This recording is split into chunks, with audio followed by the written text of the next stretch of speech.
African Dolls are making their way into the market. This is a groundbreaking stride that sees brands like Tonas African Dolls working intentionally towards inclusivity and validating African kids. I sat down with mechanical engineer and now entrepreneur and founder of Tonas African Dolls, Ponatshego Mothusi, to talk about her journey and what the future holds for this diverse brand of African dolls. This is how the conversation went.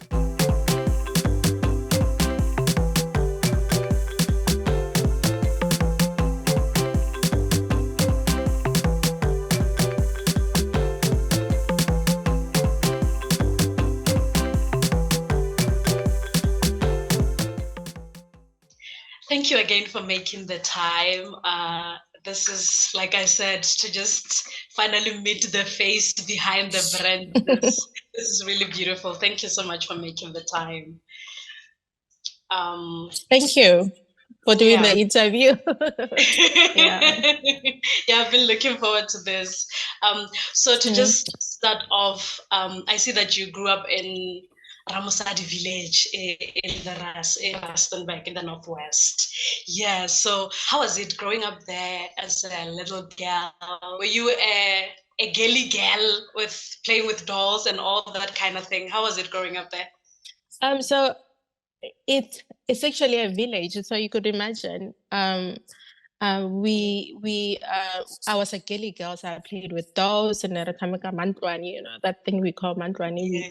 We make houses, we do all those things. We made dolls with sticks and all. But actually, when I was a little girl, my father got me a doll, which I still have today. It was a white doll, but it had a hard face, was soft body. It had long blue hair made out of wool. So I was so scared of it when I was young. So the first time he brought it home, I just ran, and I never wanted to play for it for years because I was too small. So eventually I grew to like it. And it's been part of my life since that. So it's been at home. So about 2 years ago, when I decided to actually go this route of doing the business, I decided to bring it to them. But I still need to fix up the body of it because it had its days because it's quite old. It's in the last, it's in everything. Yeah.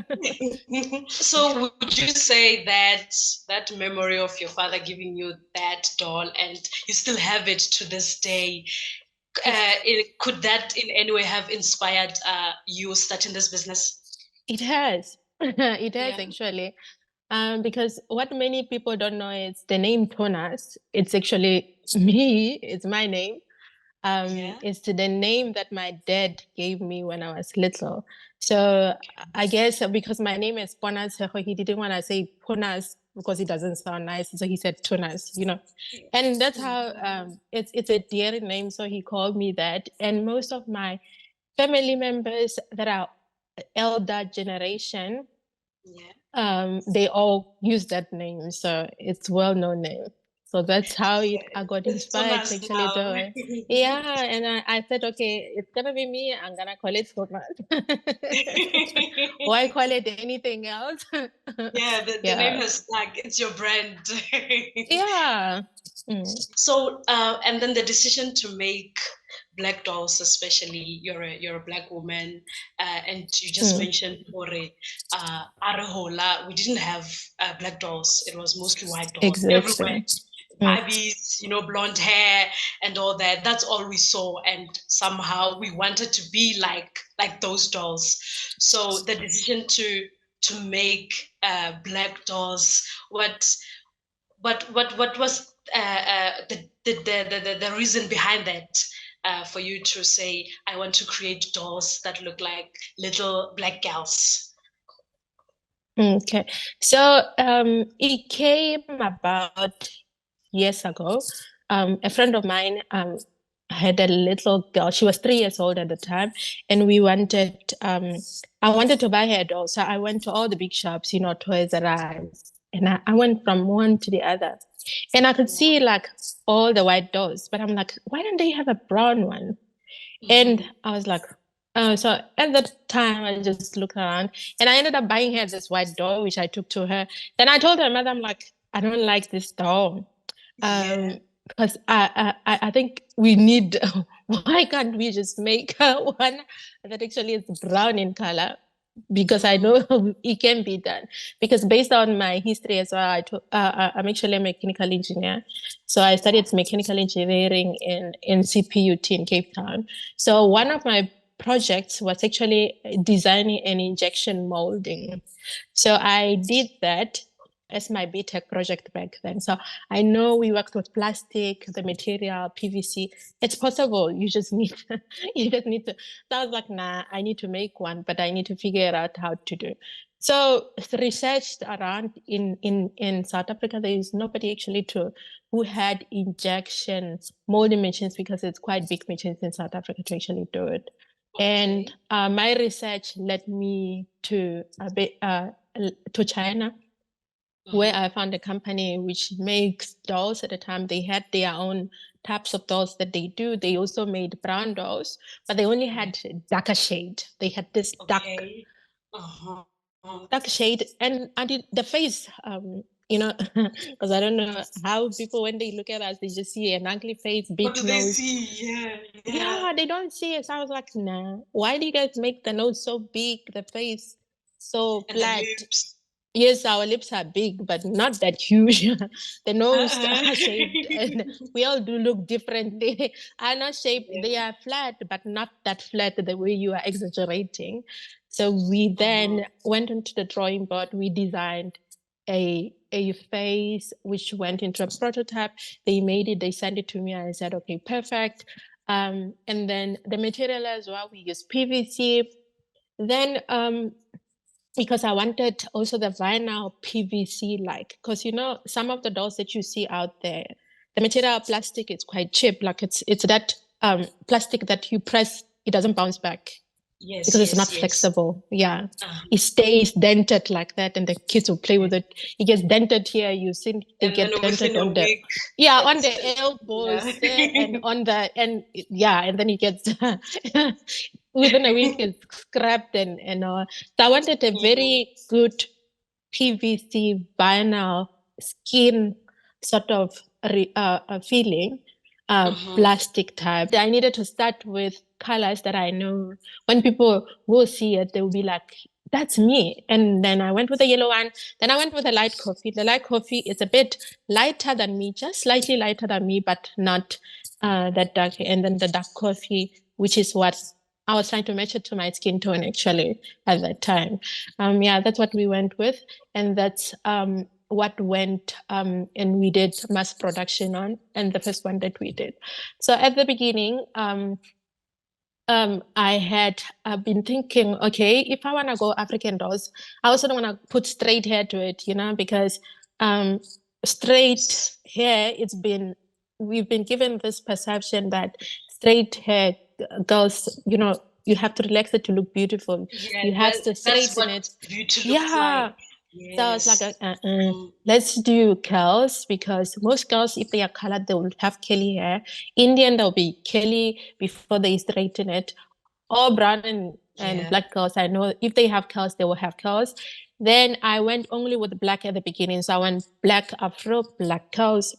Then as I was going to into about 6 months after I launched the brand, some colored people actually contacted me, and the first lady that did, her name was Susan on Facebook. She sent me a photo of her girl. She's like, the skin tone, it's perfect. It matches my girl. But really, I would like it if you can look into doing the brown curls. I was like, definitely there is the hair out there. They can be done. And I said, okay, if you can wait. I said, if you can wait for me, I will order the hair. I will ask the manufacturer to actually test it out, and I'll use your picture as the thing if you allowed me.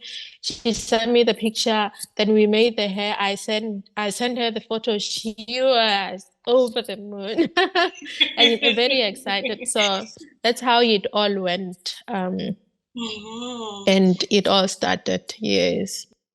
Yes. Speaking of that, you're speaking of PVC. You don't want the dolls to be dented when the girls use when they play with longer. And I imagine parents love that, and now the story that you just given with Susan wanting brown cows. So how has the reception been like? I see on your socials, posting the kids when they receive the dolls, even the parents seeing that excitement. How does that make you feel? You as Tonas behind the dolls, how does that make you feel? You're very good, and that's the thing I like the most. When the parents comes back and they send me pictures, and I then request them, can I pose?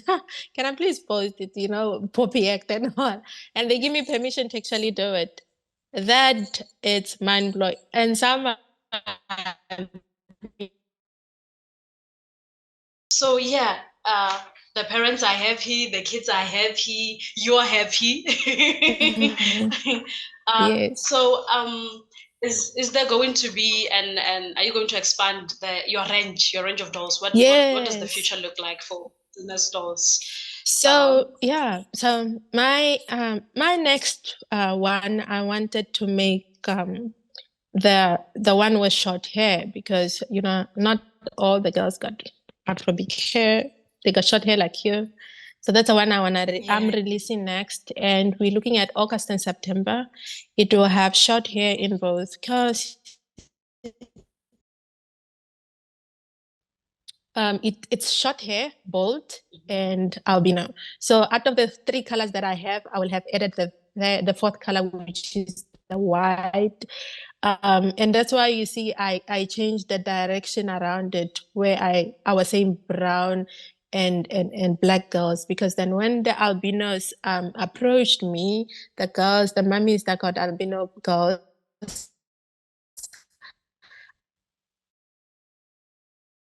okay. To wrap up, this has been great. You're an entrepreneur, and your business, you established the business last year in May, right? You're only a year old pretty much now. So if you were to give out advice to anyone that wants to go into entrepreneurship, Black women especially, what would you say? Okay, so if I had to relate it to myself, it was an idea that I was thinking about it, yes. And actually, if I could have implemented it the time I actually wanted to do 5 years ago, instead of being scared, we get scared of the idea, like you have this idea in your head and you keep on just thinking about it,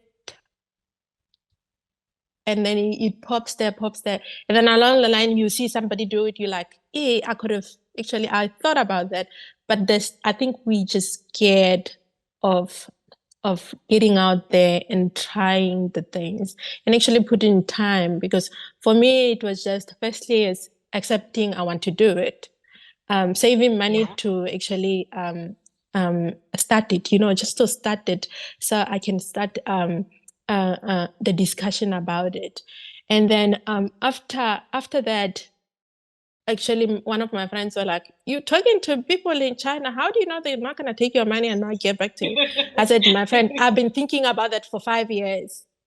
I think I just have to send the money and then see if the mold will get made, and I will get the doll. And if finally came through, she drove down. She's like, are they there? I'm like, they here. Come see the prototype. The picture do not do justice.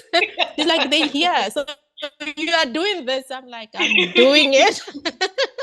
So you see what I had to go through And then you were overcome. gone. Yeah, so it's overcoming Mm-mm. yourself. So we only can stop ourselves and other people, because as you keep on talking to other people, they discourage you, right? Yeah. They will think about all the risk and everything Yes. else associated to business. Yeah, and if you plan it, So just, it will come to pass. Yeah. So just that was overcome for me, yourself, overcoming my overcome the own fear. fear. Yeah, my fear, overcoming other people's fears about what my thoughts are. And then number three was just going for it. The day I decided, look, I'm doing it, and I decided to do it. That was the best day ever. I'll forever remember that day when I decided to actually go for it. So it's just those things, overcoming fear. And I think fear also comes with yeah, because you know, in order, before you actually go do your things, you judge, okay, there is this stable income that's coming this side. If I try and do this, You're afraid of leaving that it's behind. are you Yes. yeah, because it's like you're working 8 to 5, you come work for yourself, it's 24 hours, then you are judging you like you rather go to the comfortable, because it's very comfortable in that state, right? You already know the salary is coming every month. Here it's like risky because you don't know. You're not That's why I sure. decided to still do my You're 8 to risking everything. yeah, that's why I still decided to keep my job 9 to 5, continue doing it, because you have to balance, I because the hear you. bills have to You're get paid, right? stable in Jonas form. Mm, Yes, definitely. Unfortunately, the bills have to be yeah. paid. Yeah. So we are left with about 5 minutes. So just simple questions, light questions, and then we wrap up with that. Okay. Okay. So the first question: beef or chicken? Beef. You're a beef person. Beef. Okay. Favorite car? Yeah. Favorite car? Is it like, are you talking about the model itself, the manufacturer model, or just any car? Like, Any car that you like, and I hope it's not oh, a your Porsche. your Porsche. employer's car. Porsche. A Porsche. Porsche. Yeah. Yes. And then, do you have a favorite a woman entrepreneur? Is there any woman entrepreneurship that I can't think at the top of my head, but there's lots of women that I look up to. There is an entrepreneur lady that I forgot her name. I watched her movie actually on Netflix, and the movie is called Self Made. And Self-made. Isn't have it? you watched it? Who's this? Yeah, Self Made. Yeah. She was in with Taraji P. Henson in another movie. I see her. I also forgot her name. Yes, I see her. So yeah, so not the actor herself, but what the movie was made about, the lady that the movie was made about. The lady behind the story. I forgot her name, but she inspired me actually to doing this thing, because you know how she started her own business from scratch, mixing her own product, and became this huge hair product in America. I was like, yeah, no, it's possible. You can do it too. I'm doing it. And then outdoors or indoors? Outdoors. You're an outdoors person. I love nature. Need to get out there. It's very nice. It's therapeutic. It actually relaxes you in and out. Thank you so much. This has been great. It's been great to meet the face behind the brand, and we wish Tonas Dolls all the best in the future. We wish you nothing but growth, and we are waiting on those dolls come September, the new range. And we wish you all the best in all your future endeavors. Thank you so much for making the time. Thank you so again. much. Thank you. Thank you. Bye. Bye-bye.